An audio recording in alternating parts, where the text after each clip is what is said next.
تو دوستو کیسے ہیں؟ مجھے امید ہے آپ سب ٹھیک ہوں گے۔ تو آج کا ہمارا ٹاپک ہے اسٹرکچرلزم، جو کہ نفسیات کا ایک اسکول آف تھاٹ ہے۔ تو دوستو یہ جو نفسیات کا سب سے پہلا جو مکاتب فکر ہے تو جس کی بنیاد رکھی ہے وونٹ نے۔ تو دوستو اب بغیر ٹائم ویسٹ کیے چلتے ہیں اپنے ٹاپک کی جانب۔ نفسیات کی پہلی تجربہ گاہ جو وونٹ نے جرمنی میں لیپزگ کے مقام پر 1879 میں قائم کی، تو اس نے نفسیات کو بہت وسعت عطا کی۔ اگرچہ ساختیت اسٹرکچرلزم کی جو بنیاد ہے وہ تو وونٹ نے رکھی تھی، مگر ٹیچر نے اسے بطور مکتبہ فکر، بطور اسکول آف تھاٹ متعارف کروایا تھا۔ وونٹ نے نفسیاتی تجربے میں حواس کے مطالعے کی اہمیت کو اجاگر کیا، تو اس طرح سے سائنسی بنیادوں پر مروزی اور موضوعی مشاہدے کے ذریعے کردار کی تشریح کی جانے لگی۔ تو وونٹ نے خیالات، تاثرات، ہیجانات اور حواس کے مطالعے کے لیے رہنما اصول واضح کیے۔ وونٹ نے ہی خالص نفسیاتی تجربہ گاہ کی بنیاد رکھی۔ تو اس طرح اس نے فرد کے حواس کو دو طرح کے تجربات سے متاثر کرتے ہیں، اس حوالے سے اس نے واضح کیا۔ تو پہلا ہے فوری تجربہ جس کو کہتے ہیں ڈائریکٹ ایکسپیرئنس، تو دوسرا ہے بالاواسطہ تجربہ جس کو کہتے ہیں انڈائریکٹ۔ وہ تجربہ جو فرد براہ راست کرتا ہے اس کا فوری اور ذاتی تجربہ کہلاتا ہے، جسے ڈائریکٹ ایکسپیرئنس کہتے ہیں۔ جب صورتحال، واقعات یا اشیاء کا وقوع براہ راست نہ ہو تو اسے انڈائریکٹ ایکسپیرئنس کہا جاتا ہے۔ تو جب کوئی بھی چیز ہے، کسی واقعہ، کوئی ایونٹ جب سرزد ہوتا ہے تو اس کی جو معلومات ہمیں کسی ذرائع سے، کسی سورس سے ملتی ہیں تو اسے انڈائریکٹ کہا جاتا ہے۔ ان کی مزید وضاحت کرتے ہوئے وونٹ نے کہا کہ طبیعیات کائنات کا مطالعہ انسان کے حوالے کے بغیر کرتی ہیں۔ تو اس لیے جو طبیعیات ہے، جو فزکس ہے، اس کا جو مطالعہ ہے، اس کا جو تجربہ ہے وہ ذاتی فوری نہیں ہے، جبکہ نفسیات کائنات کا مطالعہ انسان کے حوالے سے کرتی ہے۔ اس لیے نفسیات کا جو تجربہ ہے تو اسے ہم فوری تجربہ کہتے ہیں۔ طبیعیات کے مطالعے کا مواد معین ہے، اس میں کمی بیشی نہیں ہوتی، جس طرح سے وقت، وزن، لمبائی، چوڑائی وغیرہ ہیں۔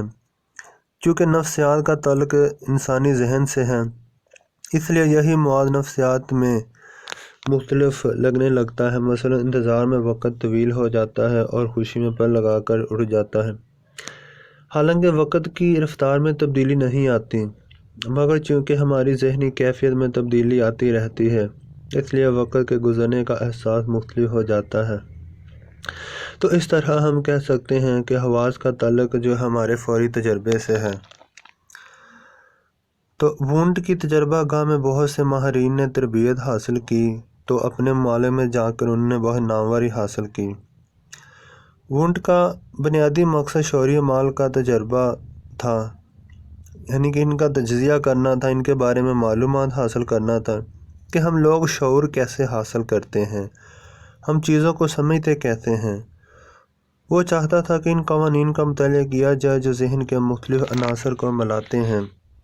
دراصل یہ ماہرین انسانی ذہن کی ساخت معلوم کرنا چاہتے تھے۔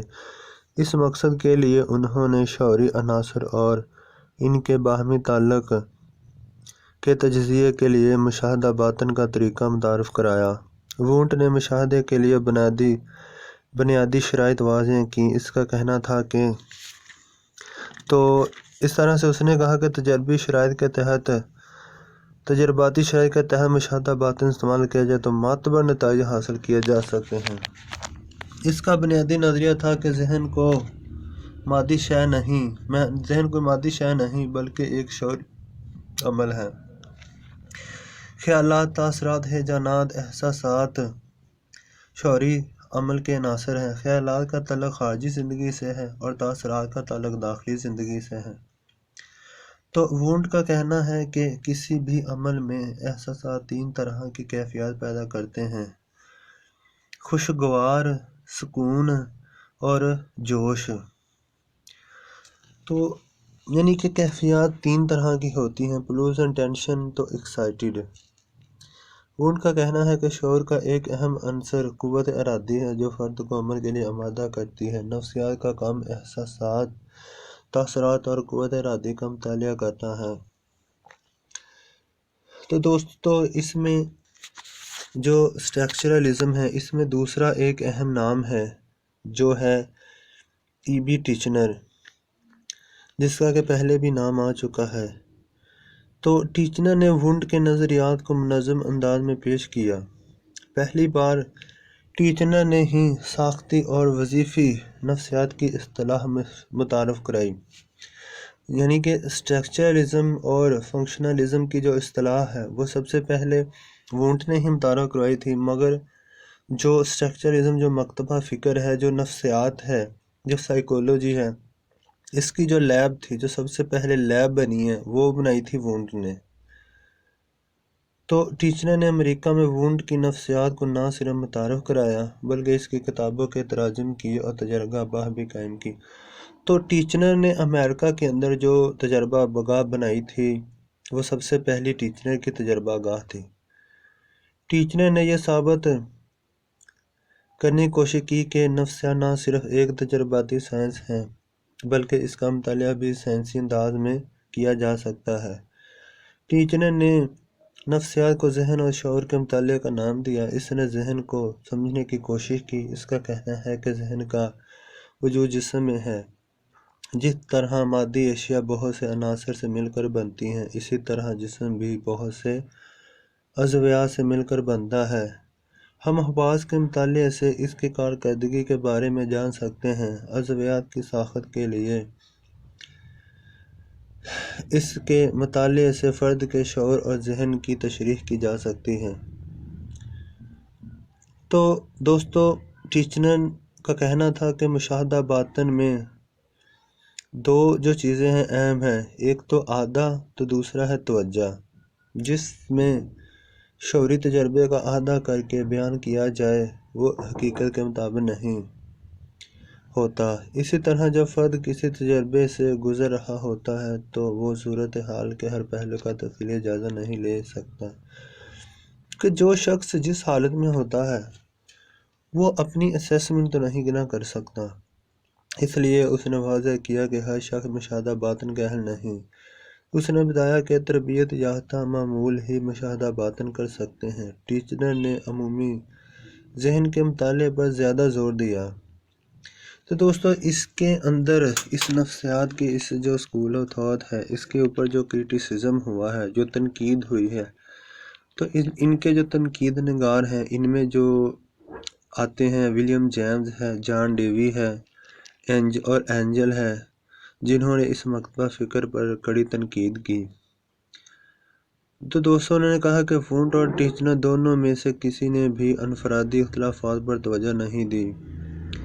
ٹیچنر کا خیال تھا کہ نفسیات کا کام ذہنی مریضوں کے دکھ دور کرنا نہیں۔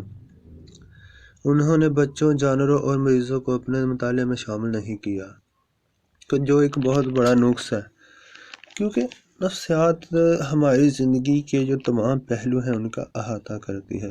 مشاہدہ باطن کے طریقہ کار پر بھی اعتراضات کیے گئے۔ ناقدین جو ہیں، جو تنقید نگار ہیں، ان کا خیال تھا کہ معمول کے بیان کردہ حقائق کو منوعاً تسلیم کرنا مشکل ہے، کیونکہ ان کے اندر کے حقائق کے بارے میں ہمیں تو پوری طرح سے معلومات حاصل نہیں نہ ہوتی اسی وقت۔ اس لیے نیز مشاہدہ باطن موضعی ہوتا ہے، جس سے عمومی نتائج مرتب کرنے میں دشواری ہوتی ہے۔ ناقدین کا کہنا ہے کہ معمول اگر تربیت یافتہ ہو تب بھی صرف ان کے مشاہدے پر بھروسہ نہیں کیا جا سکتا۔ تربیت دینے سے یا معمولوں کی تعداد بڑھا دینے سے بھی مسائل حل نہیں ہوتے۔ تو کیونکہ اگر ہم جس طرح سے بھی معمولوں کو بڑھا دیں گے یا ان کی تعداد کم کر دیں گے، جس طرح سے بچے ہیں، بزرگ ہیں، جو اب نارمل لوگ ہیں، تو جو ان کی اندر کی انر کنڈیشن ہوتی ہے، ہم ان سے پوری طرح سے آگاہ تو نہیں ہو سکتے۔ وہ اعتراضات جو مشاہدہ باطن پر کیے جاتے ہیں سب اس مکتبہ فکر پر صادق آتے ہیں۔ تو دوستو یہ تھا ہمارا آج کا ٹاپک فنکشنلزم، اسٹرکچرلزم۔ مجھے امید ہے کہ آپ سب دوستوں کو پسند آیا ہوگا۔